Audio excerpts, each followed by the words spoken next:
Eu tenho uma pergunta para você. Você já se sentiu paralisado em alguma área da sua vida? Em algum momento você já se sentiu como se estivesse preso, incapaz de avançar? Certamente há situações em que muitos de nós enfrentamos que parece que os nossos recursos se esgotam e que de repente a esperança desaparece. Muitas vezes parece que tudo o que fazemos não é o suficiente para mudar as circunstâncias ao nosso redor. Eu não sei se você já se sentiu também preso ao passado, como se você olhasse para a sua vida hoje e visse as consequências do pecado, das más decisões que você tomou no passado, dos erros que cometeu. Você não consegue mais ver uma saída para a sua vida hoje, para o seu futuro. Não é mais capaz de sonhar. Mas eu tenho uma boa notícia para você nessa manhã. Quando os seus recursos se esgotam, você se credencia como um bom candidato para viver um milagre de Deus. Aleluia! Hoje nós veremos o terceiro sinal miraculoso que Jesus realizou no Evangelho de João. E você verá um homem paralítico que foi alcançado pela misericórdia, pela graça de Jesus. E do terceiro milagre, nós vamos tirar hoje 3 verdades e 3 palavras simples, que você poderá memorizar e que te levarão a viver um novo tempo na sua vida. Você crê? No terceiro milagre, você vai se recordar, nós vamos aprender hoje 3 verdades e 3 palavras simples. Como nós falamos, essa é uma manhã de milagres. E como nós sabemos disso? Porque Jesus está aqui, e onde Jesus está, milagres acontecem. Aleluia!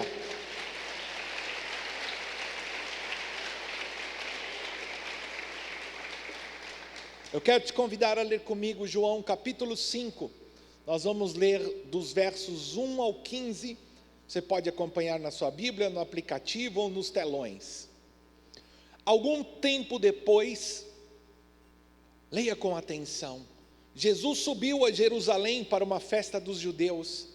Há em Jerusalém, perto da porta das ovelhas, um tanque com 5 entradas ao redor, o qual em hebraico é chamado Betesda.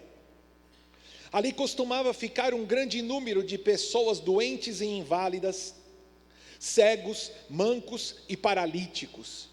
Um dos que estavam ali era paralítico, fazia 38 anos. Quando o viu deitado e soube que ele vivia naquele estado havia tanto tempo, Jesus lhe perguntou: você quer ser curado? O paralítico disse: Senhor, eu não tenho ninguém que me ajude a entrar no tanque quando a água é agitada. Enquanto estou tentando entrar, outro chega antes de mim. Então Jesus lhe disse: levante-se, pegue a sua maca e ande. Imediatamente o homem ficou curado, pegou a maca e começou a andar. Aleluia! Isso aconteceu num sábado. E por essa razão os judeus disseram ao homem que havia sido curado: hoje é sábado, não é permitido a você carregar a maca. Ele, porém, respondeu: o homem que me curou disse: pegue a sua maca e ande. Então lhe perguntaram: quem é esse homem que mandou você pegar a maca e andar? O homem que fora curado não tinha ideia de quem era ele, pois Jesus havia desaparecido no meio da multidão. Mais tarde, Jesus o encontrou no templo e lhe disse: olhe, você está curado. Não volte a pecar, para que algo pior não aconteça a você. O homem foi contar aos judeus que fora Jesus quem o havia curado. Até aí somente. Glória a Jesus pela sua palavra. Jesus retorna a Jerusalém para a celebração de uma festa judaica. Nós não sabemos qual é, a Bíblia não nos conta. E ele vai até um lugar, o tanque de Betesda. Se você vai a Jerusalém nos dias de hoje, há uma escavação no lugar desse tanque. Era um lugar muito grande, como uma grande fonte de águas. E ele funcionava como uma casa de misericórdia, que abrigava muitos enfermos, que estavam ali na esperança de serem curados. Aquele tanque era conhecido como um lugar de cura, e até alguns pagãos tinham algumas crenças que consideravam aquele lugar também um lugar sagrado. Por isso ali estavam grande número, como nós lemos, de doentes, inválidos, cegos, mancos, paralíticos. Jesus então em Jerusalém vai até esse lugar, e em meio à multidão, Jesus viu ali um homem deitado, que era paralítico há 38 anos. Nós vamos começar extraindo do texto 3 verdades importantes, e a primeira dessas verdades é: Jesus vê você. Diga para quem está ao seu lado: Jesus vê você. Aleluia! Jesus viu um homem deitado, paralisado, sozinho, que não tinha mais ninguém ao lado para o ajudar. Há tanto tempo aquele homem vivia numa condição onde já não havia mais sonhos, não havia mais esperança. Ele estava ali por causa do pecado que tinha cometido na sua juventude. Possivelmente ele estava ali deitado, carregando o peso da culpa, carregando o peso do fracasso. O homem estava preso naquela cama por sua condição física, mas ele estava preso também às memórias amargas do passado, estava preso à solidão. Em meio à multidão, Jesus viu aquele homem e sabia da sua dor, como também Jesus viu a mulher samaritana e sabia da sua história, sabia da vergonha que aquela mulher carregava. Da mesma forma, querido, como Jesus viu aquele homem, como Jesus viu a mulher, Jesus vê você. Jesus conhece a tua dor, Ele sabe a tua história. Jesus vê as tuas lágrimas, Ele sabe a tua doença, quer seja ela física ou emocional. Jesus é Deus onisciente, Ele conhece e sabe de todas as coisas. E eu quero que você saiba, querido, que Ele te vê, e Ele sabe a causa do seu sofrimento, Ele vê as tuas crises, Ele conhece os teus sonhos frustrados, Ele pode ver a angústia com que você tem vivido, porque nada passa desapercebido aos olhos do Senhor. E o Senhor diz para você nessa manhã: você não está sozinho. Ainda que você não veja ninguém ao teu lado, Jesus vê você.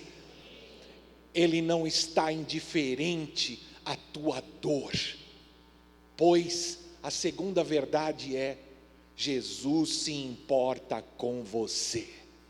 Diga para quem está ao seu lado: Jesus se importa com você. Ele vê você, e Ele se importa com você. Há algo muito interessante aqui, eu quero que você pense junto comigo. Quando você olha para esse homem, para sua cura, você pode ler várias vezes o texto, e eu não consigo entender por que Jesus curou esse homem. No meio de tantos, o que ele fez por merecer? O que aquele homem tinha diferente de todos os demais doentes que estavam ali? O homem nem sequer viu Jesus, ele não sabia quem Jesus era. Jesus foi quem o viu. Pela declaração posterior de Jesus, dá-se a entender que aquele homem estava naquela condição como consequência de um pecado que havia cometido na sua juventude. O homem não conhecia Jesus, o homem não pediu para Jesus curá-lo, e nem depois de curado, ele sequer sabia quem o curou. Quando descobriu que era Jesus, ele ainda foi contar para as autoridades. Aquele homem parecia ser uma pessoa difícil. É muito curioso observar, e o que se pode concluir é que aqui está uma tremenda demonstração da misericórdia e da graça de Deus. Jesus simplesmente teve compaixão da dor daquele homem e estendeu a ele graça, estendeu a ele um favor imerecido. Ponto final. Essa é a soberana graça de Deus. Aleluia. Da mesma forma que você saiba nessa manhã, Jesus não está indiferente à tua dor, ainda que você tenha pecado, ainda que você tenha se desviado, a sua misericórdia e a sua graça estão estendidas sobre você nessa manhã. Ele está pronto para te perdoar, Ele está pronto para te dar uma nova oportunidade. Você sabe por quê? Jesus te compreende, Ele quer te curar, te levantar, te levar a viver uma nova história. Ainda que você tenha pecado, querido, Jesus não te culpa, Ele não te condena, mas Ele te chama a uma mudança de vida, a uma mudança de direção. Você não tem que ficar carregando a culpa. Ainda que você esteja numa situação em que você sabe que o pecado te colocou onde você está, simplesmente arrependa-se, confesse, abandone o teu pecado, e Ele te receberá, Ele te justificará, pois aquele que confessa e deixa o seu pecado, alcançará misericórdia, diz o Senhor. A Bíblia diz que os seus pecados, assim que confessados, são lançados no fundo do mar, e Deus não se lembra mais deles. Agora, se a Bíblia diz que Deus não se lembra mais dos seus pecados que foram confessados, você também não precisa mais se lembrar deles. Você não tem que viver carregando a culpa, você não tem que viver carregando um peso. Jesus morreu na cruz do Calvário, o seu sangue foi derramado para que os seus pecados fossem perdoados, para que você recebesse de Deus uma nova oportunidade, para que a tua dívida fosse paga, para que você fosse livre no nome de Jesus. Portanto, deixe o passado para trás, não fique remoendo os seus pecados. Você sabe quem é que te acusa? Jesus não te acusa. Quem te acusa é o diabo, ele é o acusador. Portanto, preste atenção nas vozes que você tem ouvido, da onde que vem. Jesus intercede por você, Ele quer te levantar, Ele quer te dar uma nova oportunidade, te fazer viver em novidade de vida. A terceira verdade, pode aplaudir o Senhor.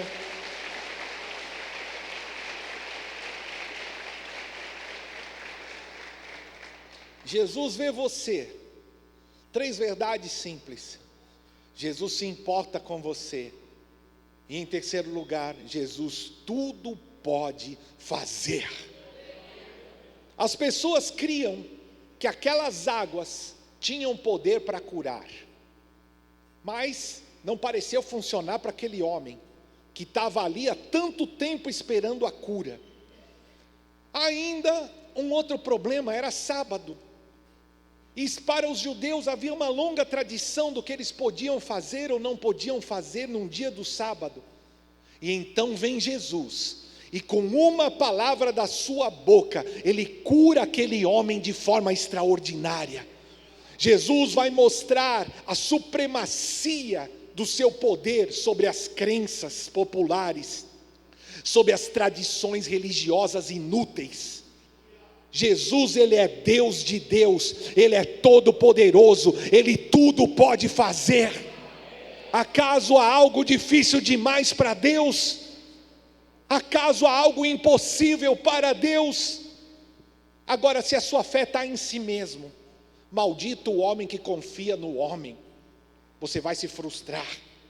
Se a sua fé está em ídolos feitos pela mão do homem, eles nada podem fazer. Se a sua fé está baseada em ideologias humanas, naquilo que nasceu da mente do homem, você só vai se decepcionar. Mas se você tiver fé, ainda que seja do tamanho de um grão de mostarda, no Senhor, na sua palavra, você dirá sem duvidar ao monte: lança-te ao mar, e ele te obedecerá. Tudo que você pedir em oração ao Pai, ele te concederá. Aleluia! O homem estava naquela condição há 38 anos. Não importa quanto tempo você está nessa condição, te diz o Senhor, chegou o tempo do seu milagre. Aleluia! Sabe qual é o problema das crenças? Sabe qual é o problema das tradições humanas e religiosas? Elas nasceram do homem e não nasceram de Deus, por isso elas são ineficazes. Qual era o problema com o sábado? Jesus descumpriu a lei? Certamente que não. A lei, a palavra mandava guardar o sábado aos judeus, mas o que poderia ser feito ou não, isso nasceu da tradição dos judeus, não está escrito na palavra, o que pode ser feito ou não no sábado. Dessa forma Jesus não descumpriu a lei, mas em todo momento ele batia de frente com as interpretações, com as tradições dos judeus, que eles mesmos inventaram, que eles mesmos haviam estabelecido. Há algo interessante, quando eu fui a Israel, você está ali no dia do sábado, você está no hotel, e quando você chega, você não pode apertar o botão para chamar o elevador, porque isso seria considerado uma infração do sábado. Então você vai ao hotel hall, fica esperando, e naquele dia o elevador para em todos os andares. Então você fica esperando, daqui a pouco o elevador para, você entra, não vai apertar nada, ele vai parando em todos os andares até chegar no térreo, porque se um judeu apertar o botão para chamar o elevador, seria considerado, segundo a tradição deles, uma infração do sábado. Nos anos 90, um apartamento pegou fogo em Israel no sábado, e eles ficaram em dúvida se podia ligar para os bombeiros ou não. E aí eles foram buscar o rabino, e enquanto o rabino pensava se aquilo seria uma infração do sábado ou não, o fogo consumiu todo o apartamento e mais 2. Veja o que faz a tradição dos homens. Nós temos que aprender a diferenciar o que é a tradição dos homens e o que é a palavra de Deus. Jesus criticou severamente os fariseus. Nós estamos lendo o Evangelho de João. Quando você vê o Evangelho, qualquer um dos Evangelhos, você vai ver quantos embates Jesus teve com os religiosos. Por causa dessa cura, os religiosos passaram a perseguir Jesus. E sabe qual era o problema? Eles colocavam as suas tradições ao mesmo nível da palavra de Deus. Em alguns casos faziam pior. Eles preferiam obedecer às suas tradições do que a palavra de Deus. Eu vou tomar aqui um texto emprestado do Evangelho de Marcos, no capítulo 7, quando Jesus fala claramente sobre isso aos religiosos. Leia comigo a partir do verso 7. Ele diz para eles: em vão vocês me adoram, porque os seus ensinamentos não passam de mandamentos ensinados por homens. Vocês negligenciam os mandamentos de Deus e se apegam às tradições dos homens. Aí estava o ponto de Jesus com os religiosos. Vocês valorizam as suas tradições, os seus ensinamentos mais do que a própria palavra e do que os mandamentos de Deus. E aí ele dá um exemplo, ele continuou: vocês sabem muito bem rejeitar o mandamento de Deus para praticar a tradição de vocês. E aí ele dá um exemplo: pois Moisés disse: honra o teu pai e a tua mãe, quem amaldiçoar o teu pai e a tua mãe deve ser executado. Mas vocês afirmam que se alguém disser ao seu pai ou sua mãe: qualquer ajuda que vocês poderiam receber de mim é corbã, isso é, uma oferta dedicada a Deus, vocês o desobrigam de fazer qualquer coisa para o seu pai ou a sua mãe. Assim, vocês anulam a palavra de Deus, preste atenção, por causa da tradição de vocês, que vocês mesmos transmitiram e fazem muitas coisas como essa. Aqui está o confronto de Jesus com os religiosos. Eu vou explicar para você brevemente o exemplo que Jesus dá. Está escrito na palavra: honra o teu pai e a tua mãe. Mas os fariseus tinham os seus costumes. O corbã que Jesus cita era um deles. Ao invés da pessoa que tinha o pai e a mãe em necessidade, ajudar o pai e a mãe, ele dizia: não, o meu dinheiro é corbã, consagrei ao Senhor, então eu não posso ajudar o meu pai e a minha mãe.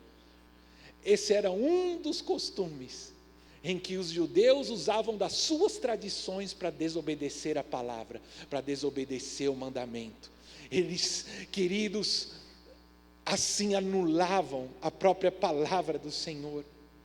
Mas preste atenção, Jesus combateu tanto os fariseus, deixou tão clara a sua vontade, como nós acabamos de ler, exigiu que se diferenciasse a palavra de Deus das tradições humanas, e quem diria que mais tarde a igreja cristã faria exatamente a mesma coisa, cairia no mesmo erro. O catolicismo, por exemplo, o catolicismo considera a sua tradição, a tradição da igreja, em pé de igualdade com a palavra de Deus. Eles consideram toda a tradição da igreja como a própria palavra de Deus, em pé de igualdade. E para piorar, muitas das tradições católicas são totalmente antibíblicas, como as imagens de escultura, por exemplo. Isso está ligado ao primeiro mandamento: ame o Senhor teu Deus de todo o teu coração, não faça para ti imagens de escultura de nada, no céu, na terra ou debaixo da terra, porque eu sou o Senhor. É impensável para um judeu ver uma imagem de escultura, foi impensável para Jesus, para os apóstolos, para a igreja do primeiro século. Uma imagem de escultura é considerada uma abominação, mas a tradição a colocou dentro de um culto cristão. Da mesma forma, a tradição colocou dentro da igreja uma porção de intermediários. A Bíblia fala de um só Deus, e que Jesus é o único mediador, é o único intermediário entre Deus e os homens. Mas a tradição católica tomou dos pagãos, dos romanos, dos gregos, que tinham muitos deuses. Eles não conseguiam entender um Deus só, e então colocou uma porção de intermediários no meio do caminho, atribuiu uma porção de intermediação à mãe de Jesus, aos apóstolos, e uma porção de outras, sendo que a Bíblia aponta claramente o contrário. A Bíblia também diz: não chame a ninguém de pai, a não ser o seu Deus que está no céu, não chame a nenhum homem de pai. E a tradição católica trocou os ministérios e chama o sacerdócio desde padre, que quer dizer pai, até papa, que quer dizer pai, claramente se opondo à palavra de Deus. E por aí vai, são centenas de pontos. Assim, preste atenção, o que a igreja cristã fez? Exatamente o que Cristo condenou. Tomou da tradição dos homens para desobedecer a palavra de Deus. Então vem a reforma protestante e levanta uma bandeira: só a Escritura. Mas de igual forma, grande parte das igrejas reformadas estão presas nas interpretações, nas tradições dos seus fundadores, dos seus líderes, Lutero, Calvino e outros. Mas note, nem Lutero, nem Calvino, nem os outros reformadores eram perfeitos, eram infalíveis, como o Papa também não é. Eles não tinham o conhecimento que hoje nós temos, e muitos, por causa das suas tradições, ignoram o mover do Espírito na igreja dos últimos séculos, porque eles estão presos às suas interpretações, estão presos às suas tradições. Querido, preste atenção, quanto a mim, quanto a você, cuide para que você não seja enganado pelas tradições dos homens, pela religião externa, pelos ritos religiosos, frequentar alguma igreja aos domingos, ou realizar algum serviço no culto. Isso não é nada, se você descuidar os mandamentos claros que Jesus deixou, como por exemplo a grande comissão: ide e fazei discípulos. Você tem cumprido com o mandamento de Cristo? Cuidado,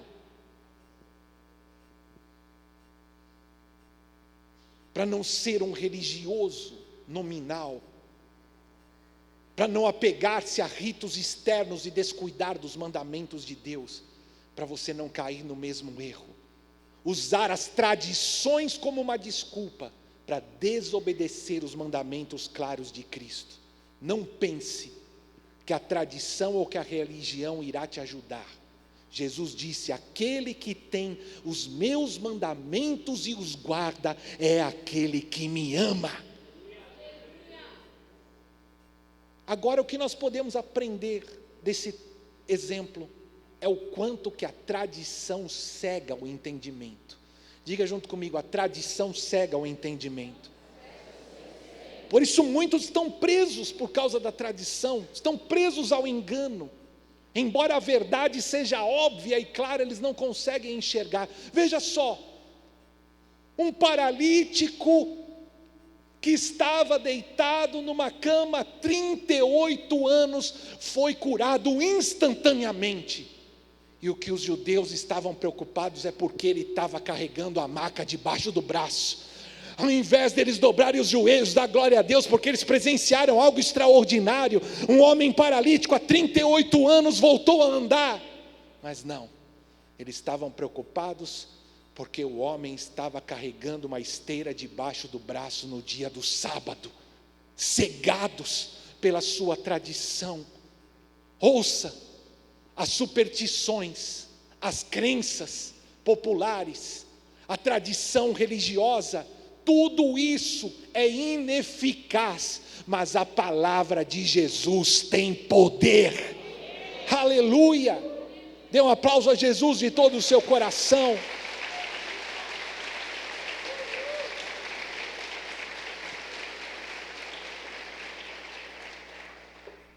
Postas 3 verdades, nós vamos então para as 3 palavras que Jesus disse àquele homem, e hoje diz a você. A primeira declaração que Jesus faz àquele homem é essa daqui: você quer ser curado? Você quer ser curado? Porque Jesus perguntou isso ao homem. Jesus estava tentando despertar fé naquele homem, mas tudo que ele pôde responder foi uma sequência de desculpas e lamentos. Senhor, é que eu estou sozinho, eu não tenho forças, eu não tenho ninguém que me ajude. Quando as águas se movem, eu não consigo entrar, vem outro e cai na água e é curado antes de mim, e eu não consigo. Uau!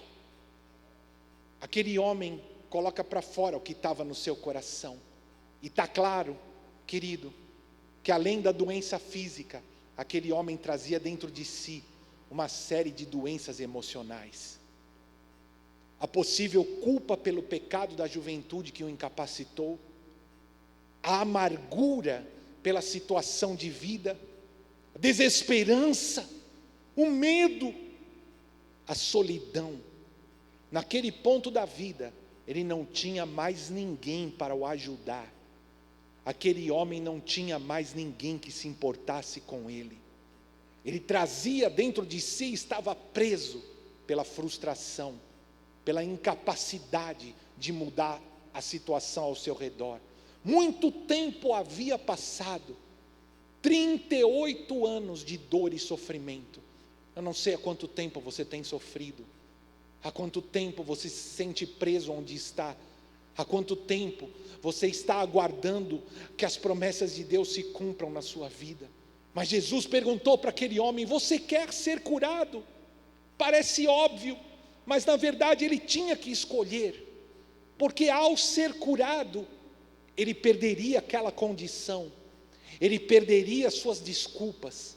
Aquele homem, se fosse curado, teria que passar a andar com as suas próprias pernas. Ouça, muitos vivem mendigando, muitos vivem se lamentando, lembrando do passado e dando desculpas para não ter que encarar a realidade hoje, para não ter que assumir a responsabilidade pela sua vida, pelo seu futuro.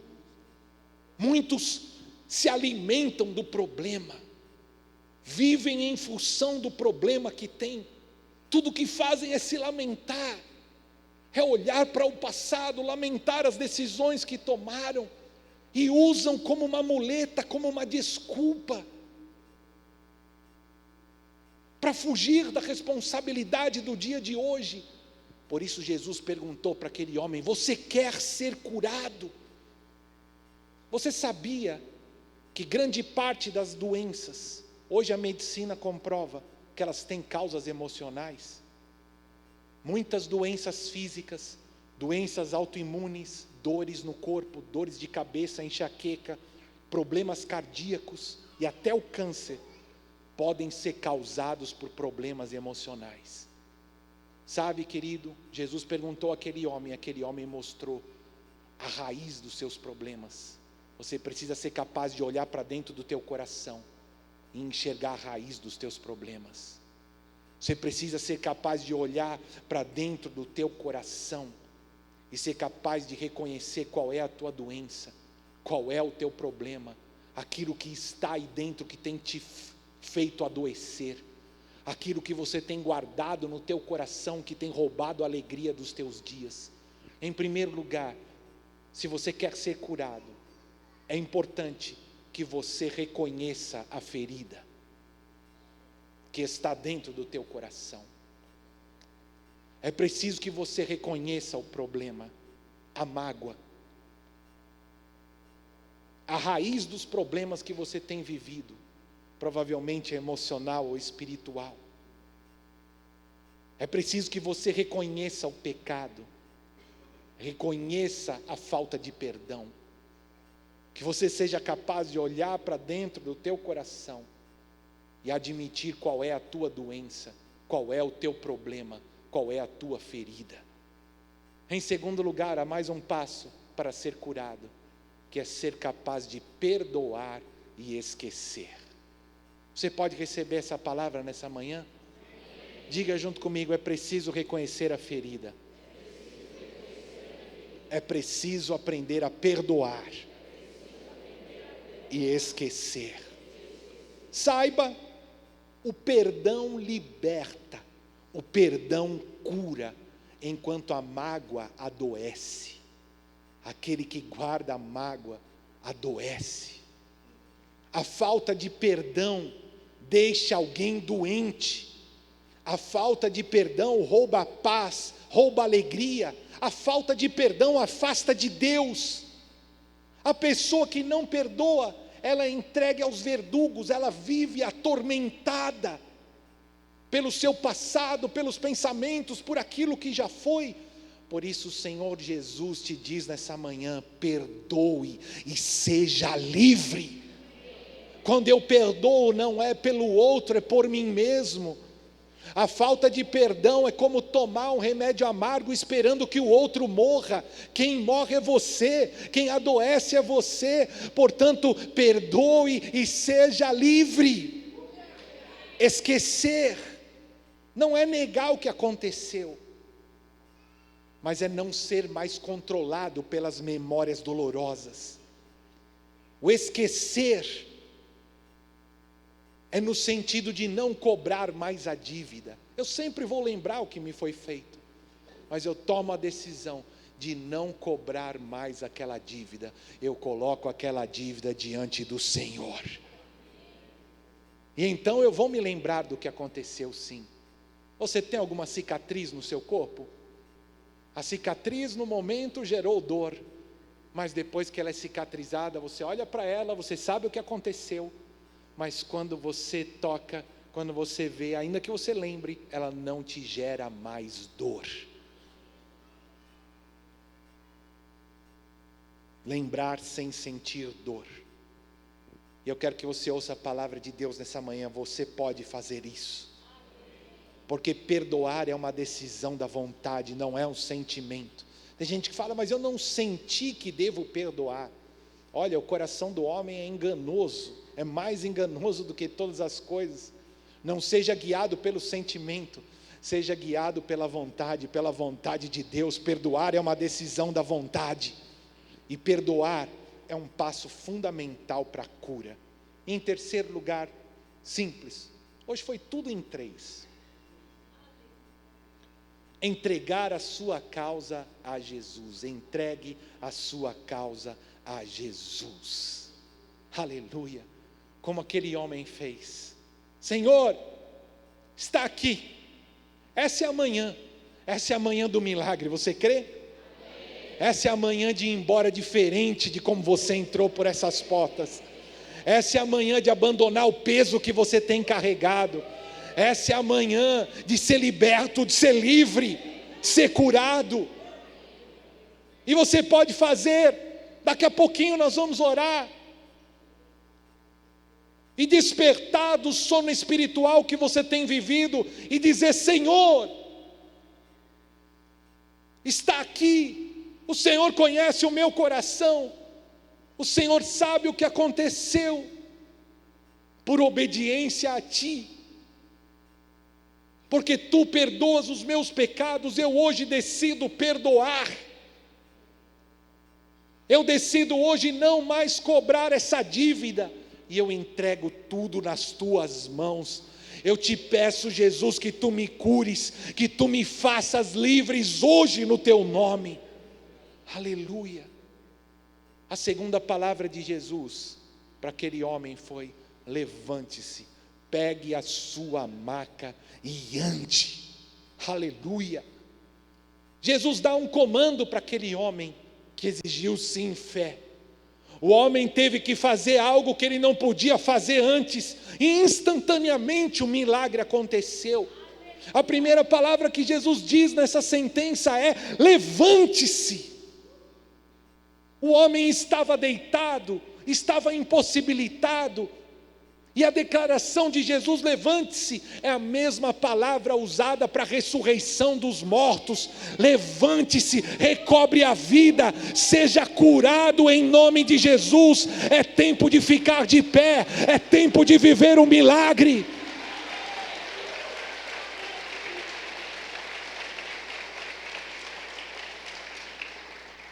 Pegue a sua maca. Na verdade, essa cama, essa maca era como uma esteira que podia ser facilmente enrolada e colocada debaixo do braço, conhecido como a cama dos pobres, uma esteira que é colocada no chão, e aquele homem enrola a sua esteira e leva. Sabe o que quer dizer? Aquilo que antes te sustentava, agora você é que vai sustentar. Chega de se apoiar, deixa as desculpas para trás, se levanta, toma a tua maca e vai adiante. Aleluia, ande, disse o Senhor para aquele homem. O Senhor te diz hoje: é tempo de fazer o que você não podia fazer antes. É tempo de levantar-se e fazer coisas novas, diz o Senhor para você. Aquilo que você não conseguiu até aqui, o que não foi possível no passado, será agora.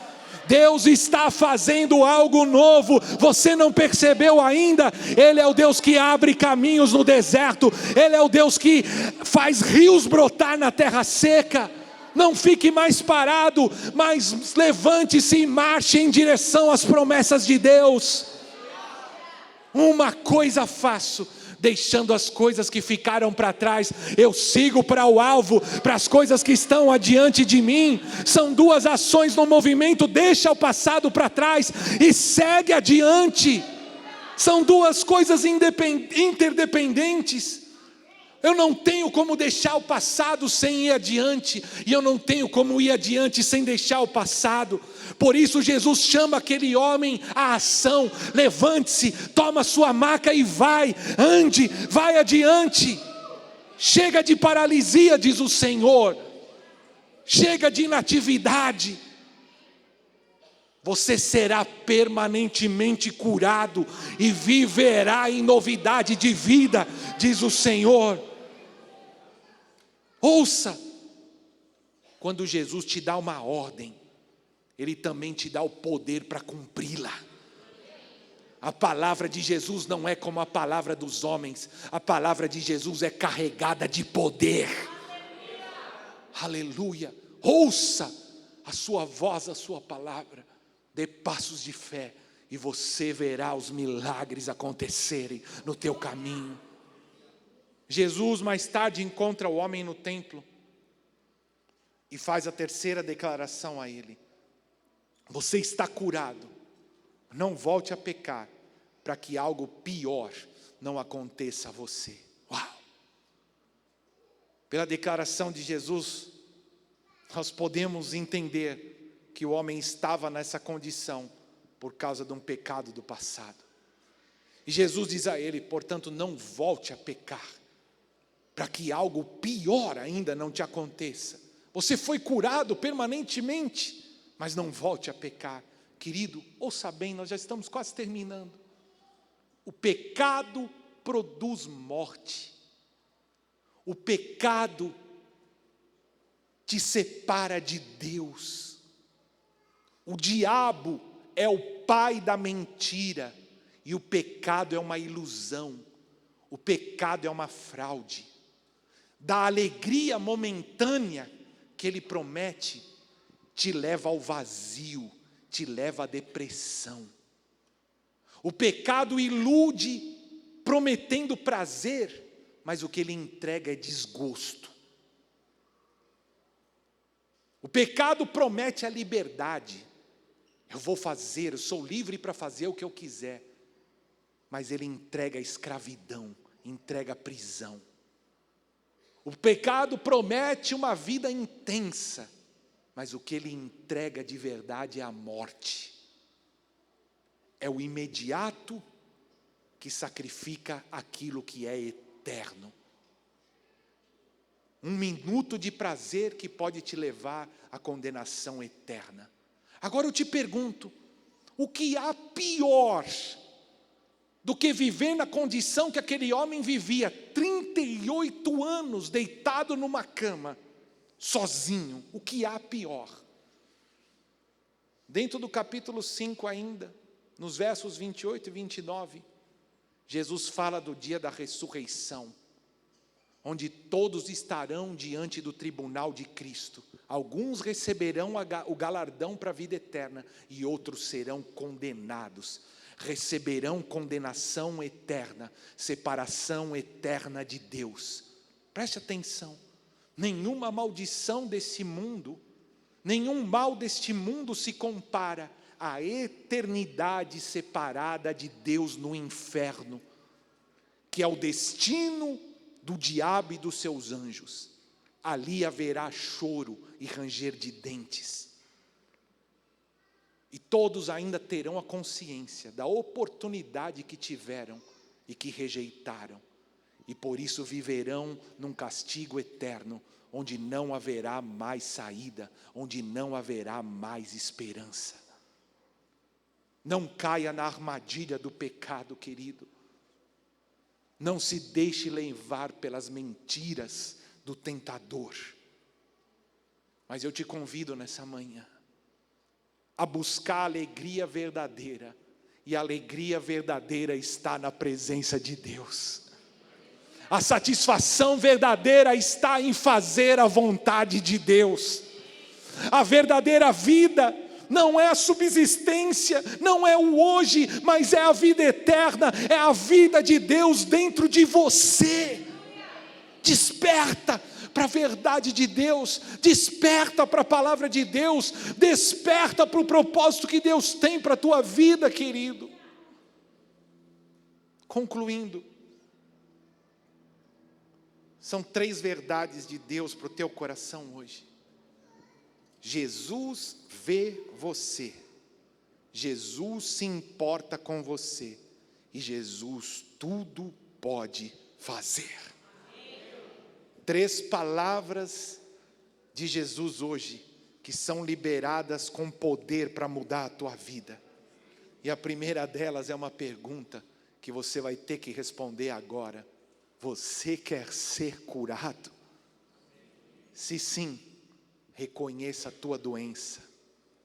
Decida hoje perdoar e esquecer. E entregue a tua causa, os teus problemas a Jesus. Jesus te diz: levante-se, pegue a sua maca e ande. Há um novo tempo, uma nova oportunidade, um novo ciclo de Deus para a tua vida, conquistas que estão pela frente. O teu tempo não foi terminado, não foi acabado, está apenas começando. O Senhor te diz: você está curado. Mas não volte a pecar, para que algo pior não aconteça a você. Santifique a tua vida, santifique o teu caminho, tema ao Senhor, busque fazer a tua vontade, e você será erguido para viver um novo tempo, um tempo de milagres.